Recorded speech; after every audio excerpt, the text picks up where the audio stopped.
Yeah, I can. All right.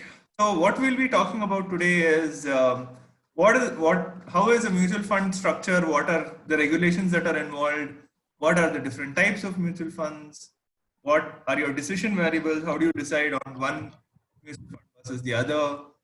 How do you invest and how do you track a mutual fund? We'll also see if there's enough time. We'll do like a hands-on with mutual funds and some of the questions in case that you folks have any. There's one question that Saurabh had asked around index funds that I'm going to address as part of the presentation. And if there are any other questions, then we can talk through that as well. Please feel free to drop in your questions in the chat and we'll take it up as the slides go on.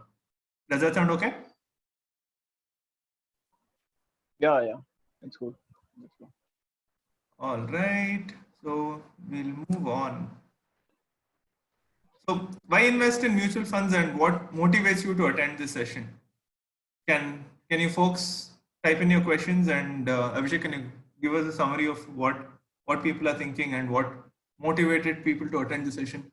This is a relevant question given the context that people have already invested in mutual funds. A lot of them have already invested in mutual funds. So why are they here?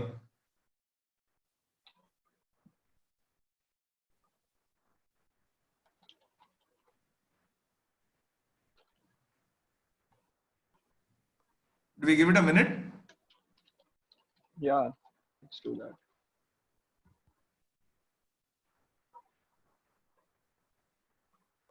So guys, type in the chat and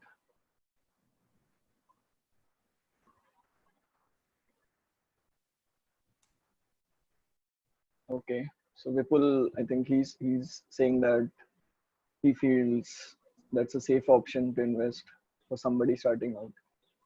Then Rajneesh makes a good point that he doesn't have the time to, track the market, and that is where, that is where he wants to, get a fair idea about what are the different types of mutual funds. Just, 80%, let's say, of the knowledge, like the 80-20 principle, I guess. Yeah. Okay.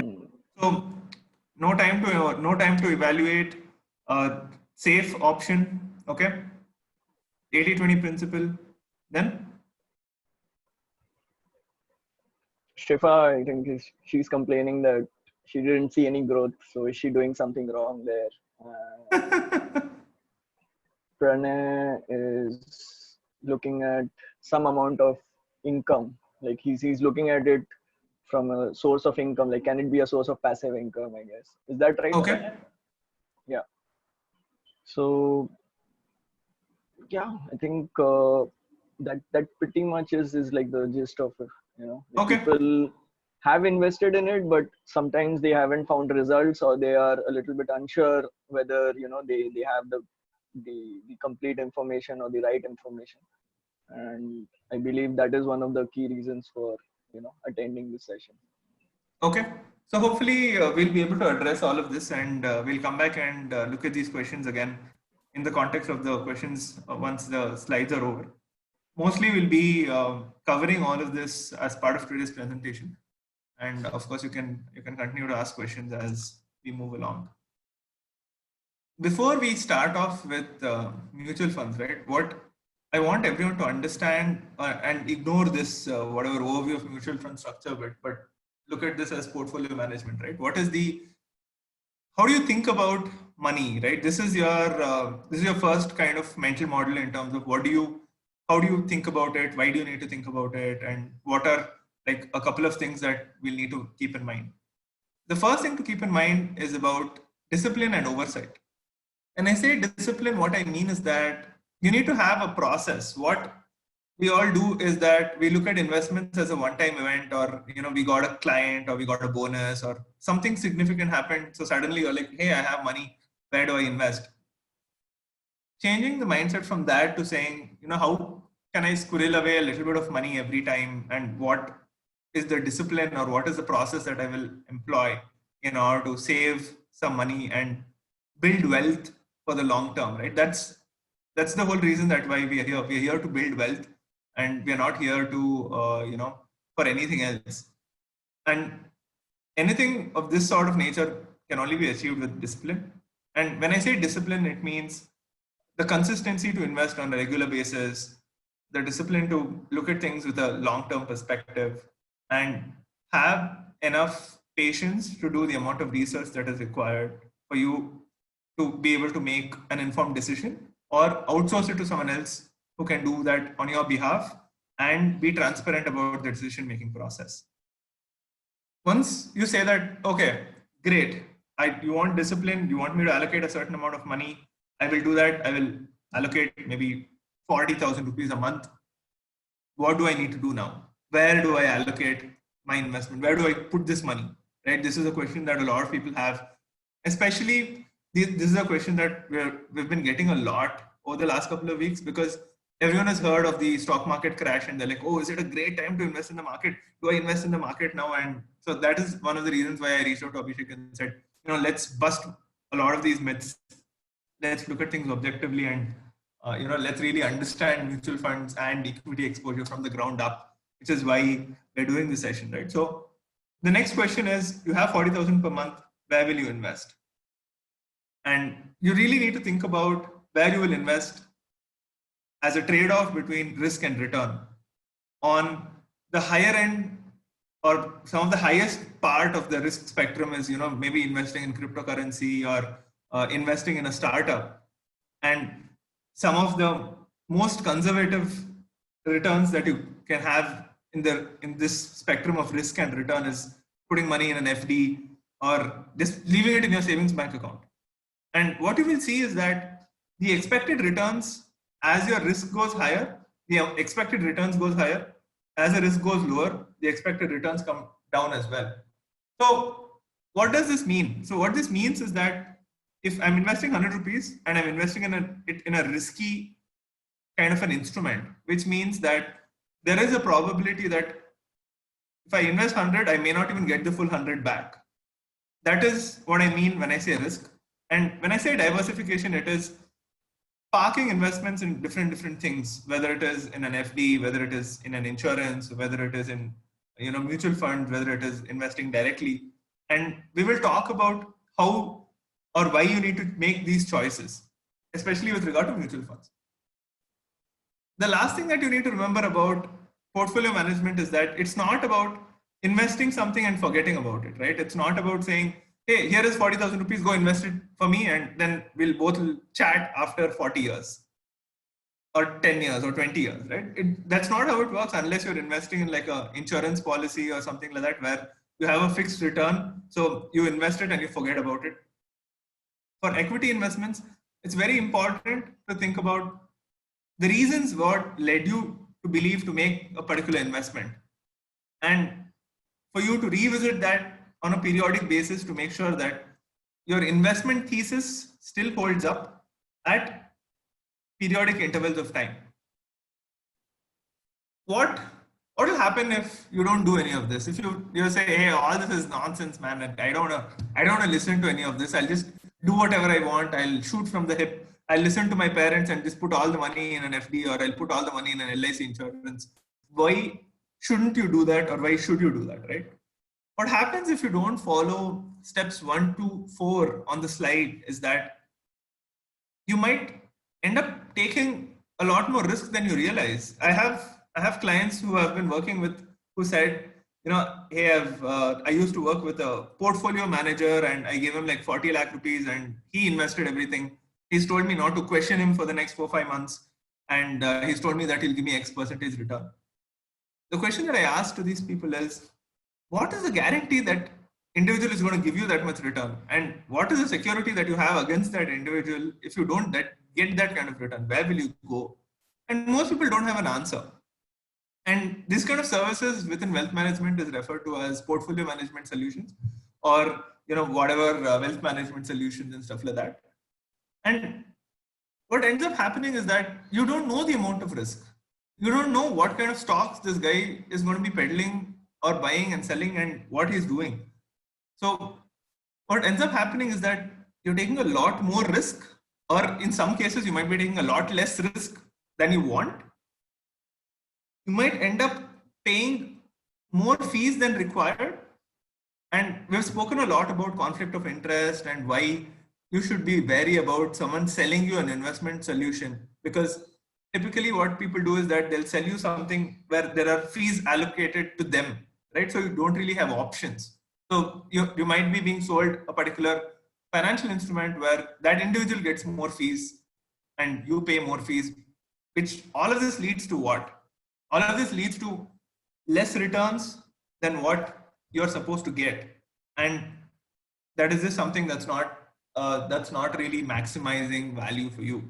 So discipline is important. Where you allocate, make sure that it's diversified, and you keep revisiting this on a continuous basis to make sure that you're not unnecessarily unbalanced in terms of the risk or the amount of fees that you pay, to ensure that your returns are maximized for you, not for anyone else.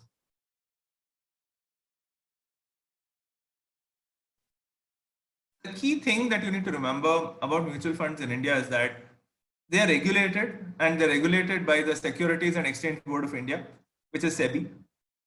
When I say regulated, what this means is that a mutual fund cannot go into whatever it wants.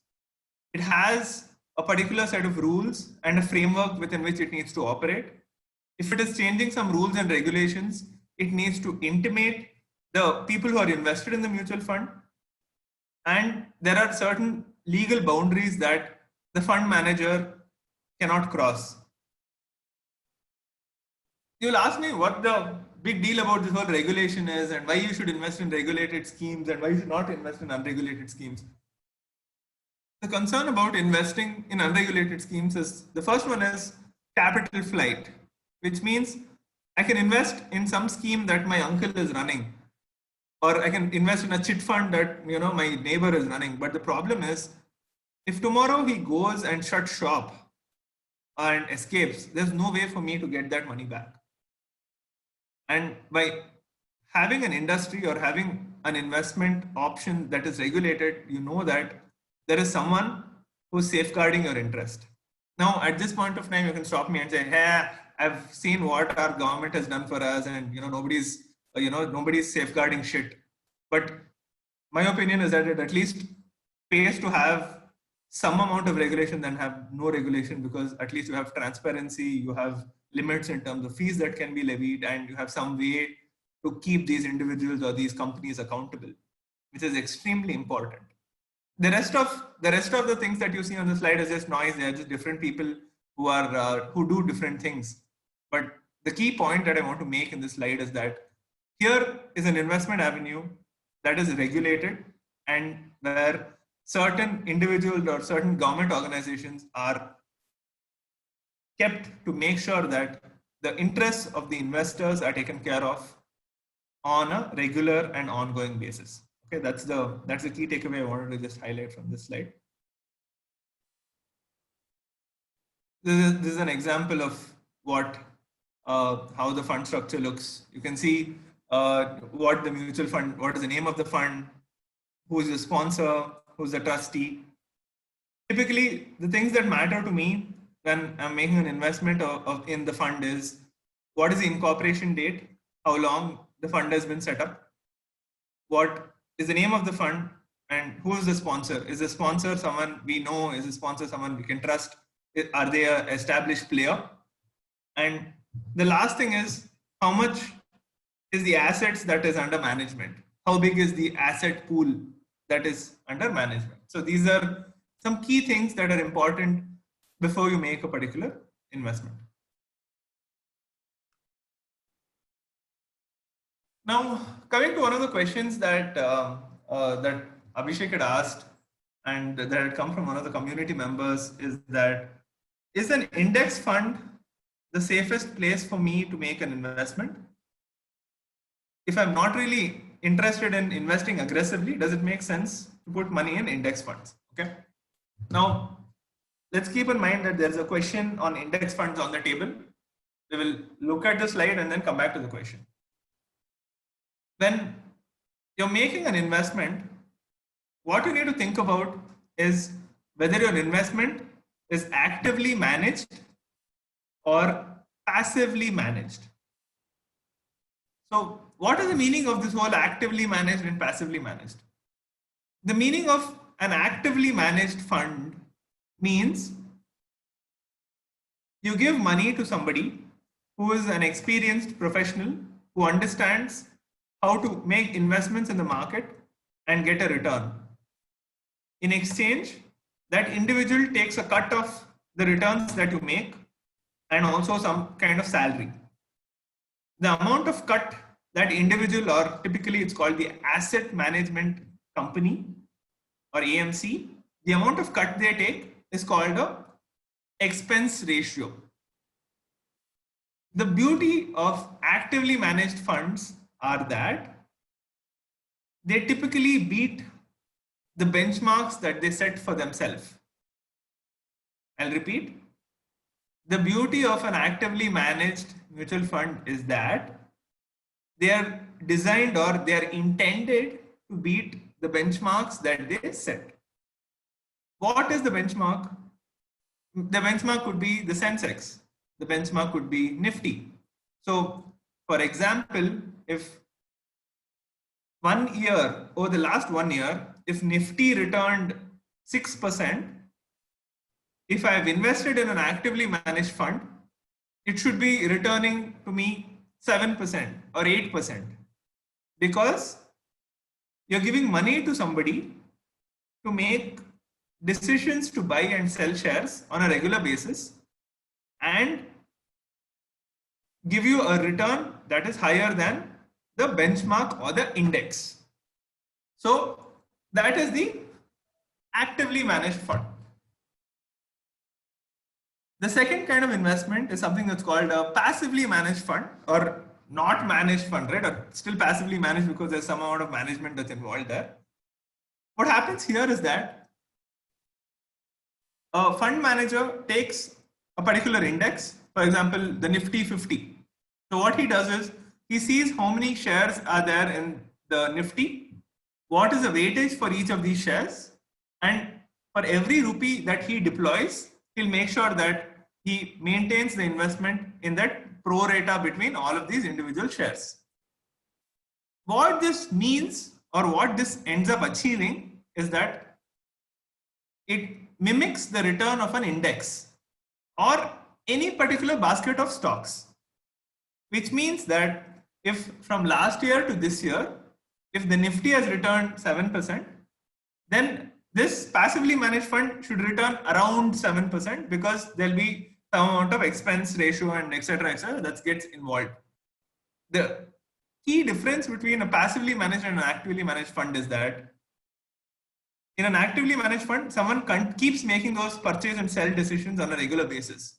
But in a passively managed fund, it just mimics a particular basket of stocks or a particular index. And in passively managed funds, the expense ratios are a lot lower. Expense ratios are very important because they eat away at your investment return. So that is actively versus passively managed funds. The next one is making direct investment versus making an indirect investment. A direct investment in something is if you go buy that particular something. Let's say if you're buying shares of HDFC Bank, you've made a direct investment in that particular share. Or if you buy a mutual fund where they have invested in HDFC Bank, you have indirectly made an investment in HDFC through the mutual fund.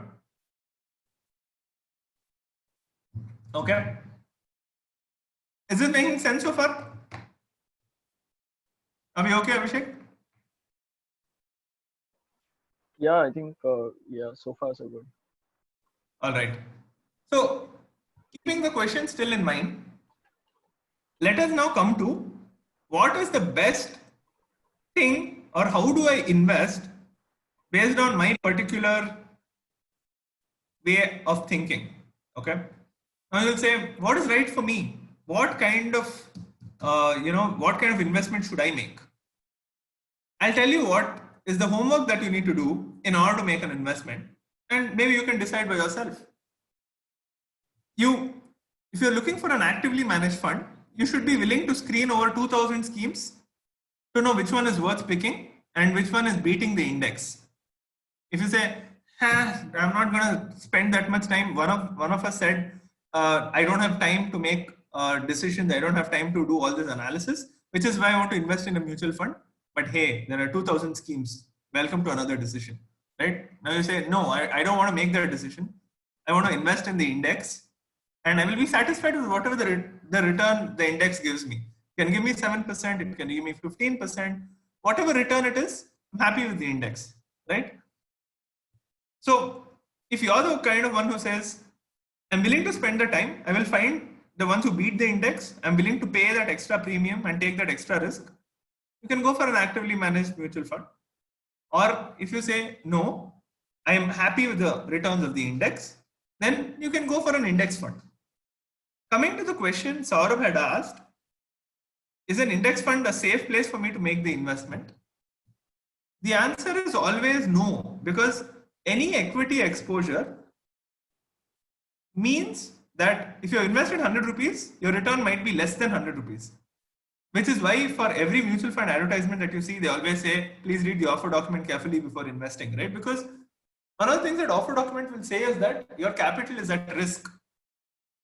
So it doesn't really matter whether you're investing aggressively or not. You should have the perception that I might lose this money no matter where you put it in, right? So the answer is no. If you want to invest, in the safest place to put your money in is your savings bank account or your FD. An index fund is not a safest place to put your money in, to answer the specific question, right? So you should be satisfied with the kind of returns that the index gives and say, okay, fine, I'll go with this. And that's how you make decisions from actively managed funds and passively managed funds. And in case you say, yeah, I want to make a stock investment directly. Yeah, great. That's a fantastic thing to do. You have 6,800 companies to screen. Where will you start? What are the different analysis that you'll do? Again, stock picking is a different art in itself. And people have lost and made crores and crores of rupees. If you're willing to spend the time, money, resources in order to do that, please go ahead and do a direct investment. I can tell you that it's riskier than investing in a mutual fund, because a mutual fund invests in more number of companies. So you have a bit of diversification. At the same time, it also gives you the potential for higher return, right? For example, I invested in ICICI Lombard. While the stock market crashed, the stock has doubled. Great. But the same thing, I'd invested in my mutual fund, it's down because the stock market crashed. So it really depends on what you're looking for and how much time you're willing to spend. The next one is an indirect investment. From an indirect investment is actually just, are you going for an actively managed mutual fund or a passively managed mutual fund or an index fund? At the end of the day, you're not picking a stock directly, and you're investing in something that ends up being invested in a stock. That's an indirect investment. Okay. Now, if you start your research, you will find out that there are 5 broad categories of funds. And when I say fund, what I mean is a fund is a pooling vehicle, or it is a particular kind of a legal vehicle where different people put in their money. For example, if tomorrow Abhishek decides to start a fund, the Remote Indian Fund, and we all put in money, then that is also an example of a fund. An equity fund is a fund that only makes investments in the equity shares of a company. When I say equity shares, it means the shares of Reliance, shares of Infosys, shares of Wipro, shares of whatever company it is that you want. And even within equity fund, there are around 18 categories of funds. The beauty of equity is that it has a high risk reward ratio, which means it's higher in risk and higher in return expectations that you can have. In terms of debt funds, what you're effectively doing is you're giving a loan to a particular company. When you make an FD with the bank, you're giving a loan to the bank. The same way, there are debt mutual funds which are set up to give loans to different companies. These loans can be of different amount of security, different amount of risk. There are around 17 categories of debt funds. The beauty of debt funds is that they are a lot less volatile than equity funds. And if you put 100 rupees, they'll say typically this debt fund returns 8%, 10%, 12%, whatever percentage. They'll take your investment amount, add that additional amount and give back. But there have been cases where the companies to where these debt funds have given their loans have not repaid the loan. So the value of the debt fund also has reduced. So if you're looking at making an investment and you want a fixed amount of return, maybe the best thing to make an investment in could be a fixed deposit and not a debt mutual fund, especially given the current economic context. The other one is something that's called a hybrid fund, where if you give them 100 rupees, they'll put a portion of it in equity funds, they'll put a portion of it in debt funds, so that you have diversification. The other kinds of funds are commodity funds, where you can invest in a particular commodity like gold and stuff like that. The other fund, this is actually like a subtype or a subcategory of equity funds, which is an index fund, where the fund mimics the stock portfolio of a particular index for the Nifty 50 or the Sensex 30 or the S&P 500 or whatever it is, right? These are index funds. These are the different categories of funds. Now, whenever you're looking at investment returns, it is important to remember that you should always look at post-taxation returns, which means whatever returns that you get is subject to tax. On an overall level, if you're investing in an equity fund, your long-term capital gains is taxed at 10% in excess of 1 lakh rupees, and your short-term is taxed at slab rates, which is your 10, 20, 30% or whatever it is. If you're investing in debt mutual funds or debt-oriented funds, this is equity or equity-oriented funds, your capital gains is at 20% with indexation and short-term is at slab rates. This is important to keep in mind because equity-oriented, equity mutual funds or direct investments in equity have the lowest tax rate for any kind of investment or income that you have. And up to 1 lakh rupees, it is exempt. More than 1 lakh rupees, if you're holding that particular instrument for more than whatever the duration I've given here, is considered to be a long-term capital gain that's taxable at 10%, which is phenomenal, right? So the advantage that you have by making an investment in equity or an equity-oriented mutual fund or the other mutual funds is extremely tax efficient. The returns are tax efficient. Okay. Now, when you're on your journey to identify your mutual fund, you will be drowning in a sea of jargons. Let us look at each individual jargons, what they mean and how they are relevant. The first jargon, you put any business channel or put any news channel, they'll be saying the large caps are leading the gains, the mid caps are losing a lot, the small cap, and you're like, what the hell are these guys talking about? What they mean is that a large cap, or also referred to as capitalization or valuation of the company that are in the top 100 of the valuation of all the companies in India. If I rank them in terms of valuation, high to low, the top 100 ranks of companies are categorized as large cap. Large cap is important to remember because a larger company or a larger organization has a better ability to face a downturn like the one that we're facing currently, a better ability to face risk, and a higher amount of buffer. but they have lower scope for growth because they're already reached a particular amount of scale.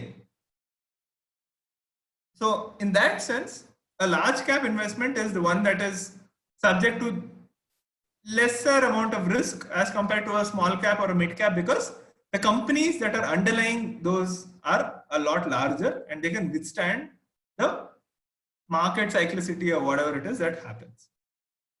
The next rank 101 to 250th rank are something that's called mid cap.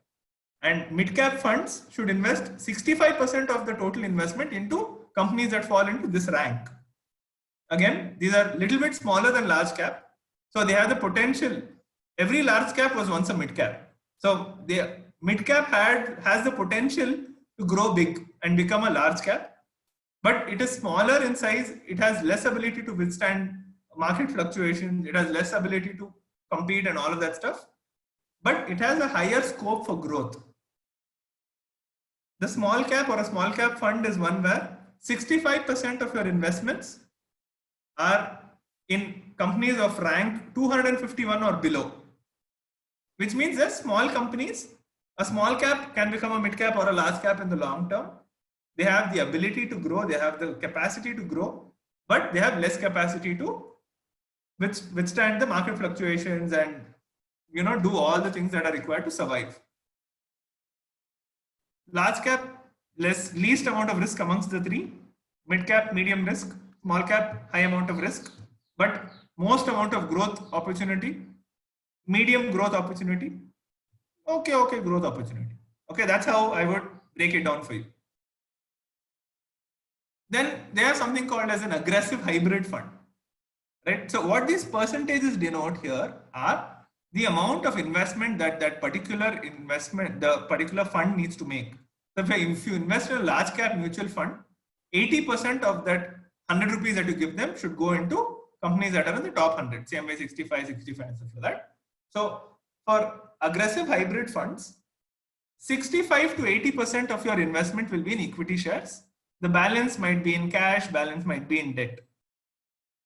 The other kind of fund that you would have heard of is something that's called a multi-cap fund, where the fund manager has the freedom to invest based on where he feels that there's the most amount of returns. The other kind of fund is something that's called an ELSS, or an equity linked savings scheme, where if you make an investment in that, you get a deduction under Section 80C of the Income Tax Act. However, this 80C deductions become irrelevant in case you're opting for the new scheme of taxation that is available from the current financial year onwards. The other kinds of funds are sectoral funds and thematic funds. So a sectoral fund could be a mutual fund that invests only in IT, like TCS, Wipro, Infosys, or a fund that invests only in pharma companies like Lupin, Torrent Pharmaceutical, or whatever. The beauty of these sectoral funds is that you have the ability to get a lot of exposure to one particular sector. My personal preference is not to go for sectoral funds because they're very narrowly defined and they minimize the amount of diversification and are high in risk.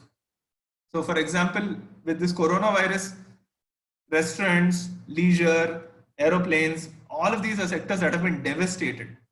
Imagine if you had made an investment in any of those sectors and you thought, oh yeah, this sector is really going to do great. And you see your investments that are, completely beaten up. So that's one of the reasons why you should not opt for a sectoral fund. The other kind of investment, the other kind of mutual fund is a thematic fund, where the mutual fund manager can come up with any theme that he wants. He can say, I will invest in all companies whose name starts with letter A. Or he can say, I will invest only in companies that have operations in Asia. Or he can say, I will invest in whatever. It is a theme that is defined by the mutual fund manager. And he can choose to invest in companies as per that theme. These are all different kinds of equity mutual funds. One of the kinds of debt mutual fund is something that's called a money market mutual fund, where they invest in, or where the mutual fund gives a loan and the repayment period of the loan is 1 year. Okay, so these are the different kinds of mutual funds that you would typically encounter. The other kind of jargons that you would have heard is, a SIP. You need to do a mutual fund SIP, man. I started a SIP. What does this mean? A SIP means a systematic investment plan.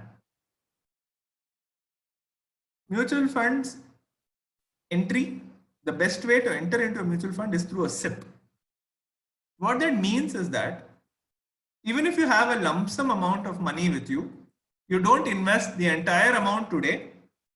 You keep investing a portion of it every month. The beauty of doing this is that you have the power of averaging, which is by your side, which means you don't have to keep thinking, oh, Indigo share price is too high. Do I invest? Do I not invest? This mutual fund share price is, this mutual fund NAV is too high. Do I invest? Not invest? You can keep your worries aside and make an investment, because if the market is low, you will get a higher number of units. If the market is high, you will get a lower number of units. But at the end of the day, you have an average over a long period of time, which protects your portfolio from rapid increases or decreases. One of the main reasons that a lot of people do not get the kind of returns that mutual funds would have originally promised them is because they would have made lump sum investments. And by making lump sum investments, they may or may not have timed the market in the right way. If the market is too high and you make a lump sum investment, from there, the investment is only going to go down. There's no way for it to go higher than that. But instead of making a lump sum investment, if you had broken it down over a 6, 8, 12-month period of time, you would have got the average of that whole year. And even in case the market has fallen or gone higher, you would have been able to reap the benefit. That is the beauty of investing through a systematic investment plan. And I strongly recommend that any investments that you make is only through a systematic investment plan, and never, I repeat, never a lump sum investment if you're making an investment in an equity or an equity oriented mutual fund.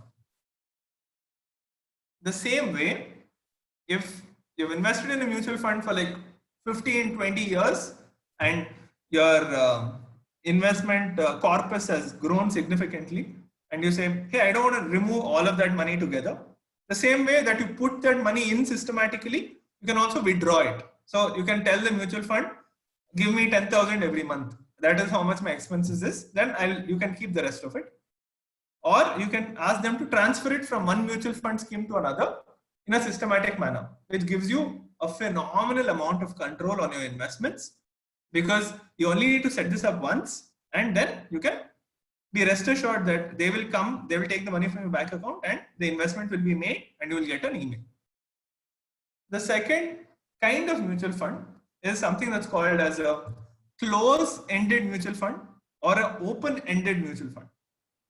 The difference between a close-ended mutual fund and an open-ended mutual fund is, if you can buy the units of the mutual fund whenever you want, and if you can sell it whenever you want, it is called an open-ended mutual fund, which means people can come in and leave it whenever they want. It is up to the people. So on contrary to that, a closed-ended mutual fund means it has a definite period where they say this mutual fund is open for investment for the next 3 months, and whoever wants, they can make the investment in that, and it will have a fixed maturity period. This kind of mutual fund is also known as FMP, or fixed maturity plans.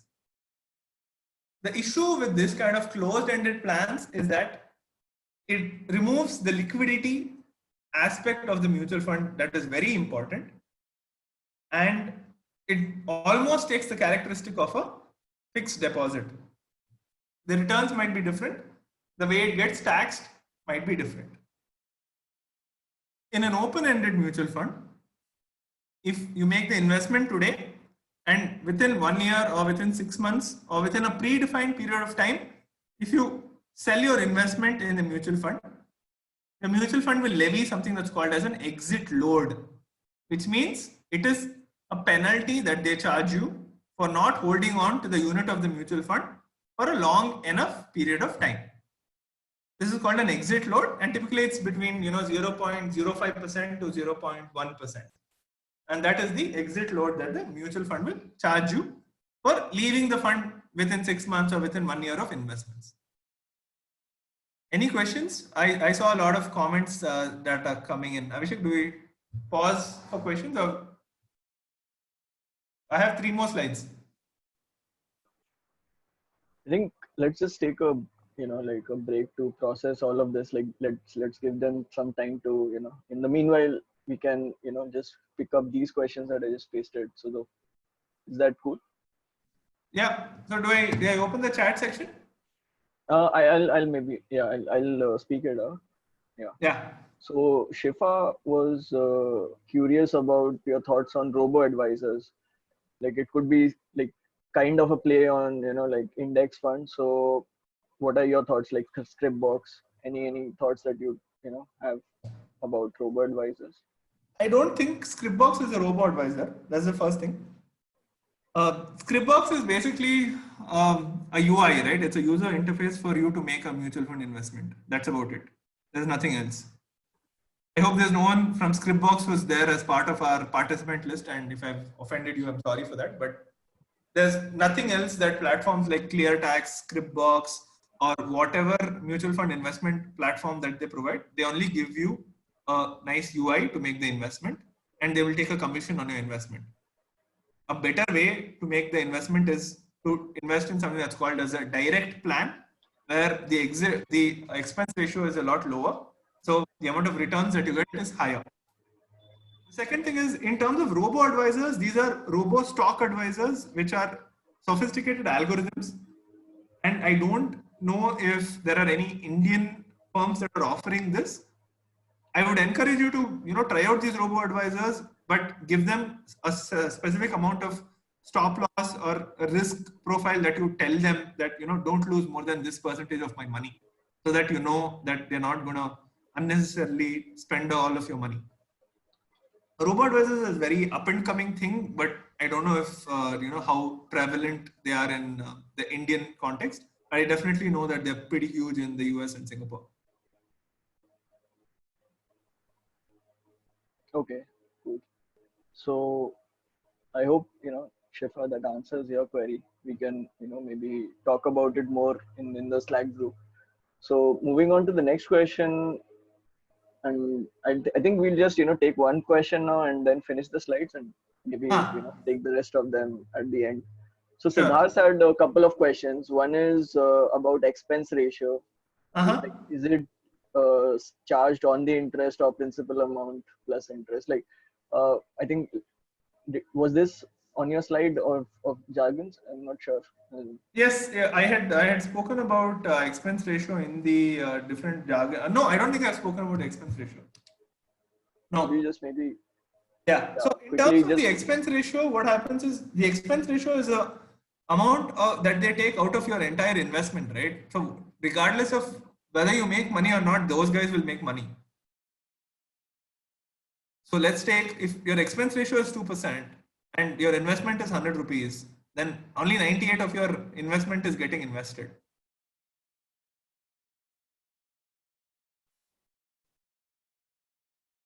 That's expense ratio.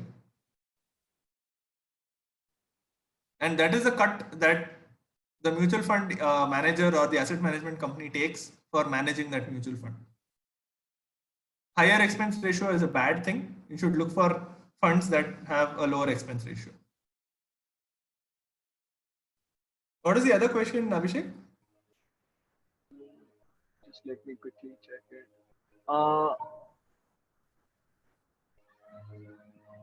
This question is very specific. I think can we like keep the specific questions in take them in Slack, or should we? Yeah. Okay, we'll take that in Slack. Yeah. So I think I'm just collating the rest of the questions. In the meanwhile, let's finish the slides. I think.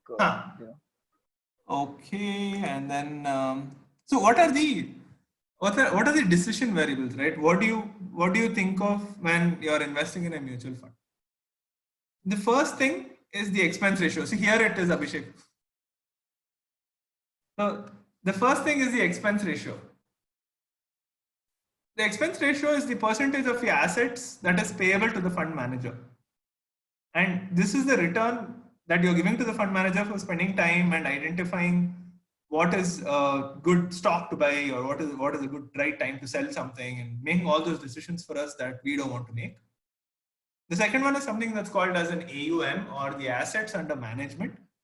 You need to see how experienced that particular fund manager or that particular fund is, and how big the assets under management are. I typically prefer funds that are larger than like maybe 100 to 200 crores in size. So you know that there are significant other investments that are there as well. The third thing is, this is very, very important. This is the performance versus the benchmark. So you should see whether the fund is beating its defined benchmark and what is its track record. If my benchmark is the Nifty, when the Nifty goes up, my fund should go higher than the Nifty, which means if Nifty is 7%, my return should be 9, 10, whatever percent. You can plug that in, right? But if the Nifty goes down, my fund should fall lesser than the Nifty. So let's say if Nifty is minus 15% and my fund is minus 5%, that is still performing way better than your benchmark. And that's still a good thing, right? So you should always see how your fund is performing relative to its defined benchmark. The fourth one is the mode of investment. How do you enter this investment? Do you have 1 crore rupees? Do you invest the entire 1 crore upfront in one shot, or do you break it down into different installments, so to speak, and invest it through a SIP? Here is a cheat answer, right? Mode of investment, answer is always a SIP, and there's no other better way to enter an investment. The fifth one is, what is your risk tolerance? I've been talking about this from the start of the presentation. So remember, higher the risk, higher the reward, right? So what is your risk tolerance? Identify what your risk tolerance is and accordingly choose a fund which has an exposure in different sizes of companies that aligns with your risk tolerance. The last one is the investment horizon, which means for how long is this investment for? What are you making this savings for? If you're making a particular savings for retirement and your age is only 30, that means there are 30 more years for that amount to grow. So maybe you can invest it in a fairly risky security. But if you say, no, I need this in the next 2 years, I'm saving money for a down payment for a house, I would say don't even invest in equities, because in the next 2 years, if things don't get better and things get really bad, you might not even get any return for your investment. So do you really want that? If you don't, then maybe an equity investment is not the right thing for you, which is why typically if you're making an equity investment, your investment horizon should be anywhere from 3 years to 5 years in time. So if there is one slide that sums up everything that you need to know about mutual funds, I would say it is this slide, because it has so much information, it's crazy. Okay. And then how do you make the investment? How do you track it? And what do you do? A mutual fund is a very versatile investment option. It allows you to invest either in a lump sum or in a systematic manner through a SIP, that allows you to make an investment in a particular fund that beats its benchmark on a regular basis. If you're unable to find funds that beat the benchmark, you're better off investing in an index fund. The amount you invest, where you invest, really depends on what your goals for your investment are. Whether you're saving up for a vacation, whether you're saving up to buy a BMW, whether you're saving up for retirement, or you're saving up for your children's education, or whatever it is, right? It is important to segregate and bucket investments for your specific investment goals, so that you're able to identify the kind of investments that give you that much of returns, And it is very important that you keep checking in with all of your investments to make sure that the assumptions and the thoughts that you went into when you made the investment is something that still holds. So you keep validating or rebalancing your portfolio that we saw in the first slide. Yeah, so that's about it from my side, guys. We can now move on to questions. Wow, that was a lot of information. Aren't you feeling tired? I'm drinking I feel water. tired. So yeah, moving on to the questions. Simon had one, which is, can we invest in index funds like S&P or Vanguard from India? I think these are index funds in the US. So I don't know if you can invest in Vanguard, but I know that there are some Indian mutual funds that have exposure to foreign specific foreign shares. There's a mutual fund called PPFAS, where I think they have exposure to Facebook, Microsoft, Amazon, and stuff like that. So yeah, you can invest in foreign shares through mutual funds, yes. But specifically for Vanguard or S&P 500, I'm not really sure. yeah, my 2 cents would be, like, I'm not sure what the returns are in the index funds, but I would assume it is considerably lower than what you would get in India. Like, India is still a growing market. Yeah. US is kind of a very stable economy. So in that sense, like for me, it would make sense to invest, specifically in, let's say, a company like Tesla or Apple. But like Yeah. an index fund, I'm not so sure. So, Yes, but you're right. again, to each his own, I would say. Samir had a question about what are the key factors to consider while deciding on the type of funds like equity, debt, hybrid. I think you spoke about it in that slide itself, but is there anything that you would like to add? Like, yeah, The thing one. that I have not spoken about here when you're making the decision between equity, hybrid, and debt is one, how long are you willing to wait for this investment, and how much risk are you willing to take? If your risk is medium or higher, or if I say, are you willing to lose your principal amount? If your answer is yes, then go for equity. Otherwise, go for debt. If you say yes, but somewhat I'm okay to lose a little bit, then go for a hybrid fund.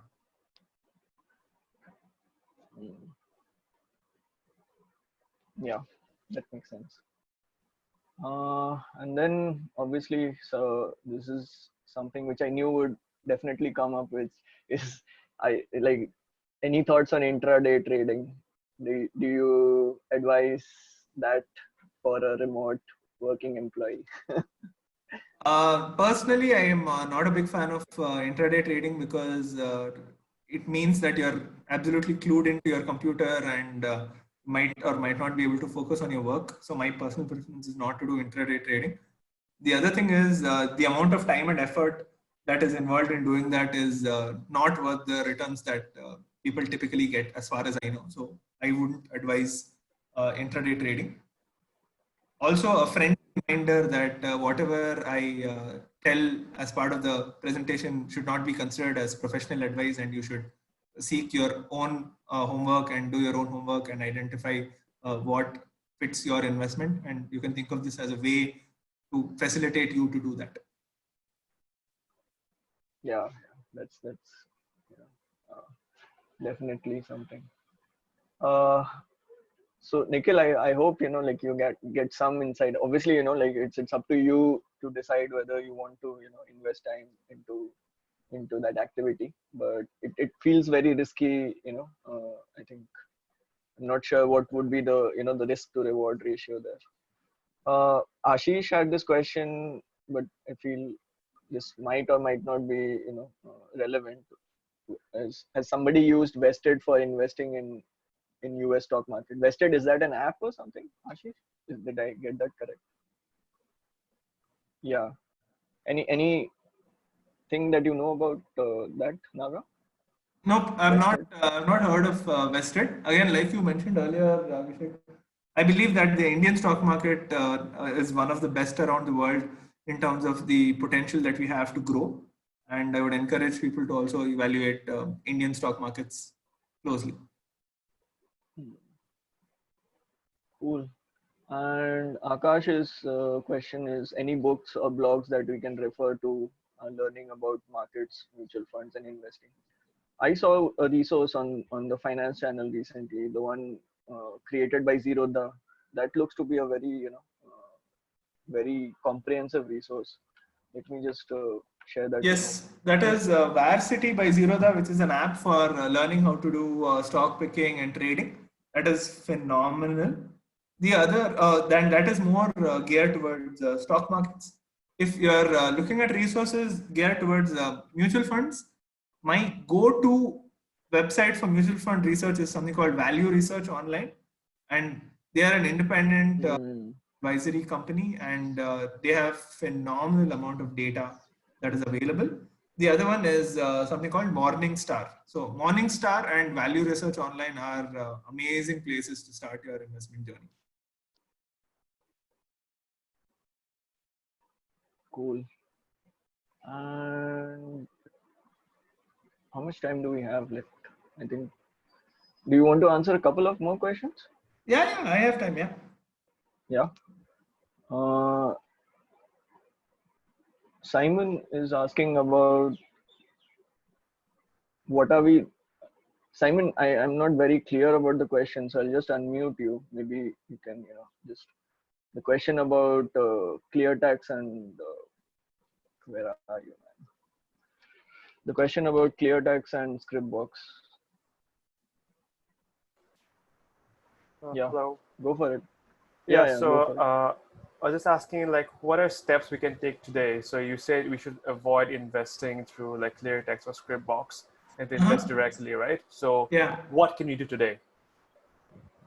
So you can go. So for example, you can go to Value Research Online. Let's do this right now, right? Let's go to Value Research Online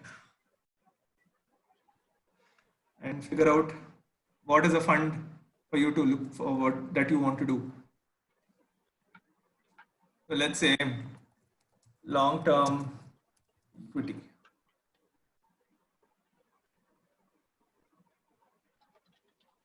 So this is a reason why I'm suggesting direct plans versus non-direct plans, right? Can everyone see this expense ratio here?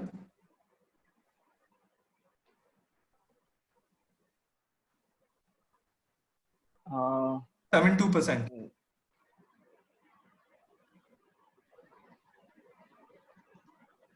Yeah. I'm not sure I can see that. Oh, okay. Yeah. Can you see it? I see a table which is trailing returns. Is that where you're pointing? No, on the right side here. Okay. Yeah. So here, this is expense ratio. Okay. Now this is expense ratio in a regular plan.